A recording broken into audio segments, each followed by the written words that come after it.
Tips with Tony. Tips with Tony. All about nutrition from your favorite dietitian.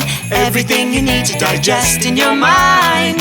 Tips with Tony. Tips with Tony. Making you healthier one bite at a time. With Tony. Woo. Hello and welcome to the Tips with Tony podcast. I'm Tony Marinucci, your registered dietitian, helping you get healthy one bite at a time. I was just on the phone and on hold, both on the phone at first and then put on hold calling back because I realized I'm not happy with that answer, with Con Ed. So as you guys know, I just moved and we have a really nice, we're renting a 3-bedroom, but it's part of like a multifamily house. So yes, it's a house, but technically it's like an apartment in the sense that we only have part of the house. Anyways, the Con Ed bill, just FYI, I hope it's wrong. They're telling me it's not. The reason why I called back was to have them come back and do a reassessment just to make sure we're not paying for the entire house, and we really are just paying for our unit, because it was almost $600 and it wasn't even for a full 30 days. It was a 22-day reading. Most of it coming from gas, not much of the electric, but that to me just seems way too high, way too much. And I'm really hoping that it's not going to be the norm and the typical. I understand of inflation and all that, but that's a lot of money.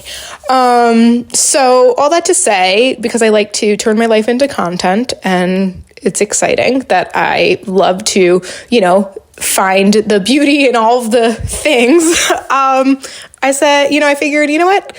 As I was talking to the very nice man on the other end, telling me it's not wrong, and I'm like, but is it wrong? And then I'm like, all right, I'm going to accept that the reading, this is it, and this is how much we have to pay, and it's probably going to be higher next month because this was only for 22 days and not a whole 30 days, and we are just starting to get into winter. Do you have some energy saving tips for me? And so they gave me some good energy saving tips, and I'm like, okay. So kind of sad with that. Anyway, so I figured, you know what?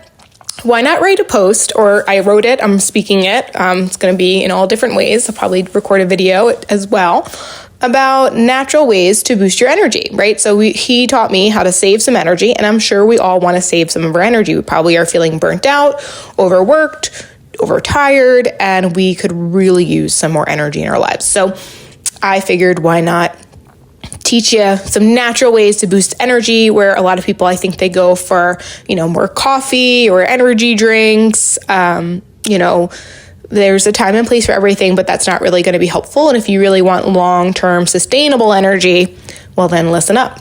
Okay. So number one, the obvious, right, is we want to prioritize sleep. So that's not something you can do during the day.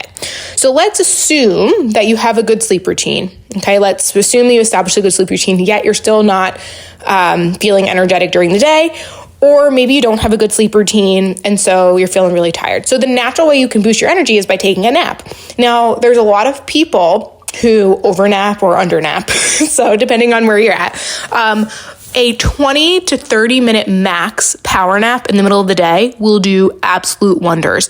The reason why we want to try to avoid the nap going over that 30 minutes is because then it gets into ruining your bedtime routine, your sleep routine. It might be harder for you to fall asleep at night, and then it becomes a really vicious cycle. So if you can limit your naps to 30 minutes, that would be great. And also just like a kind of bonus, if you want more quality sleep for when you're, rather than you go for that, second cup of coffee, maybe in the afternoon, maybe you take that, a 30-minute power nap if you can, 20 to 30 minutes. And then definitely avoid or limit the amount of caffeine within 8 hours of your bedtime, because that can also make it hard for you to kind of fall asleep and also disrupt your REM cycle, which is your quality sleep. So really be mindful. Maybe you switch to decaf. Maybe you do half calf, half regular. Maybe you just, if you do tea, if you leave the tea bag in, you're putting in a lot of caffeine that way by having it just sit there. So maybe you just let it seep for, 2 to 3 minutes or 3 to 5 minutes or whatever it is, and then you take it out. So be mindful of your caffeine intake, but what you can do, a natural way to boost your energy, is take a nap. Okay, tip number 2. If you're tired, you might actually be dehydrated. So making sure you're hydrating with water, trying to aim for about half of your body weight per day.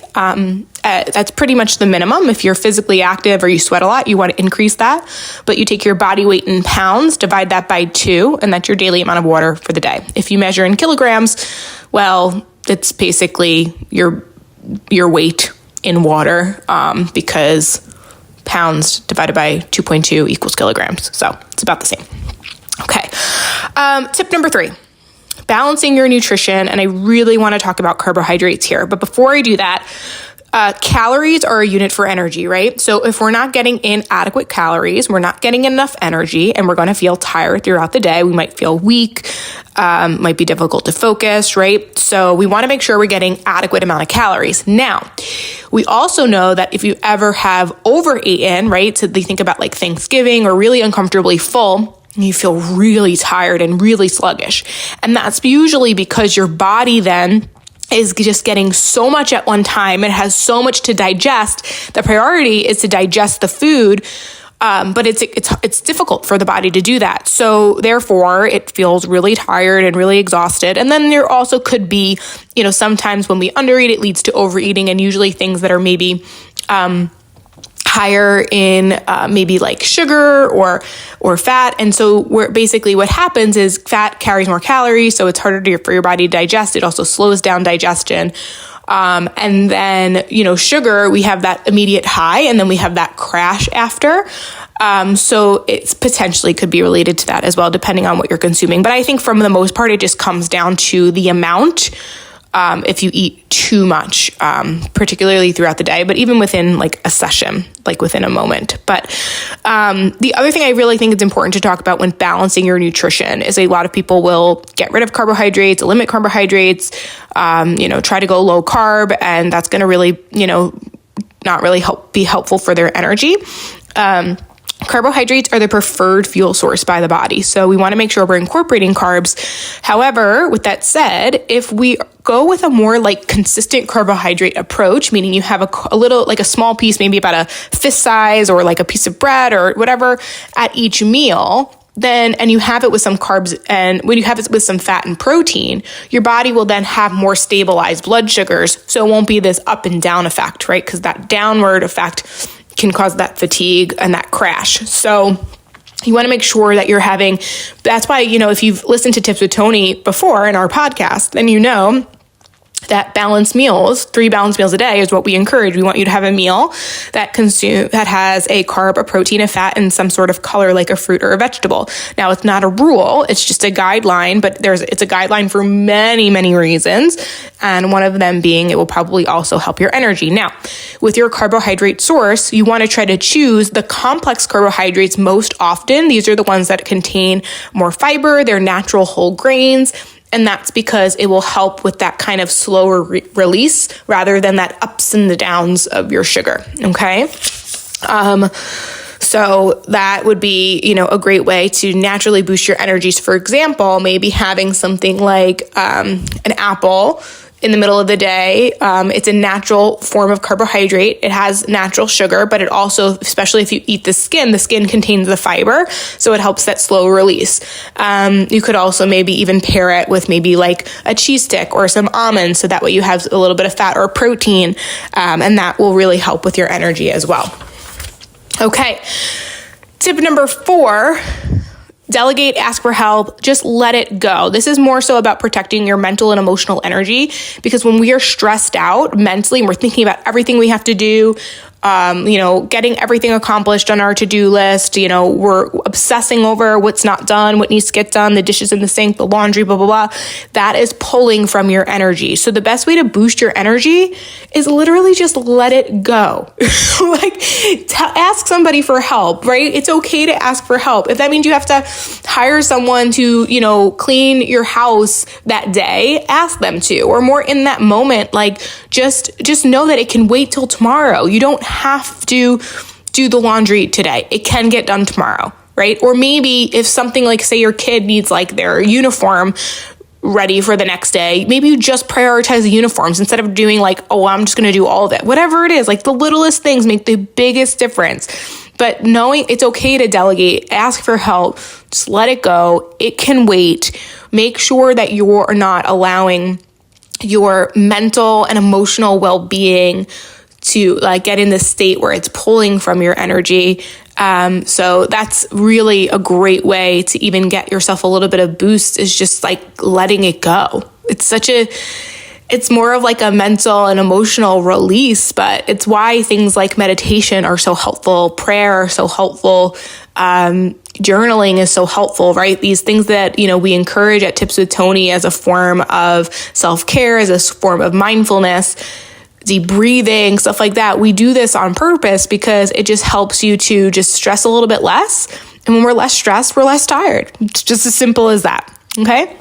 And then last but not least, number 5, going for a walk. So depending on where you're at in your exercise routines and journey, some people are either over exercising or under exercising. It's very rare that you have a balance. Now, there's something to be said about movement. Movement is medicine in many ways, and movement can be super healing, and it can really actually add energy. But if you're someone who is overworking, you really probably need to incorporate more rest days. So I was going to put exercise on this list, but what I decided to kind of settle on was just going for a walk, because regardless on whatever side of the spectrum that you're at, someone who is over exercising or under exercising, I don't think walking is anything we can overdo per se. It's possible, but basically all that to say, the reason being, it's not even so from the physiological perspective, or from that point, going for a walk really is a great way to just like get your body moving, your blood flow moving, the oxygen throughout your body.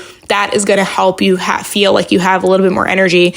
But the thing that I really want to encourage is try to go for a walk outside. That's a bonus. If you can go outside, even if it's really cold, bundle up some fresh air, even if it's just 5 minutes, some breathing in some fresh air, getting in that natural sunlight. These are things that will do wonders for your mood, which then enhances your energy, right? Like I was saying before, if you're in a good mood, you probably are feeling better and you have more energy. So it's super, super helpful to go for a walk. Try to incorporate that most days, especially if you're feeling tired in the middle of the day.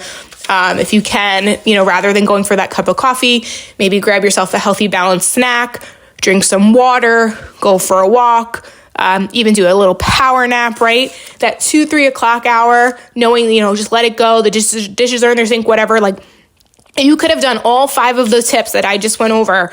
Getting in a nap, hydrating, balancing your nutrition, delegating or letting it go, going for a walk.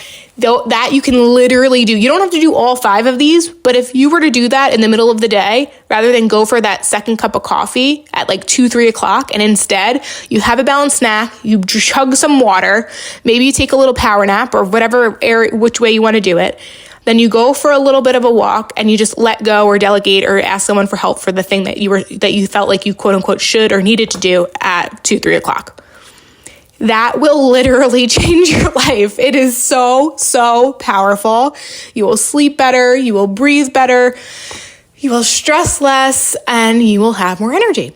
And you've heard me say it before. Maybe you haven't, but your energy is your best asset. So I promise if you protect that, if you build that, everything else will fall into place. So prioritize your energy and watch the magic happen.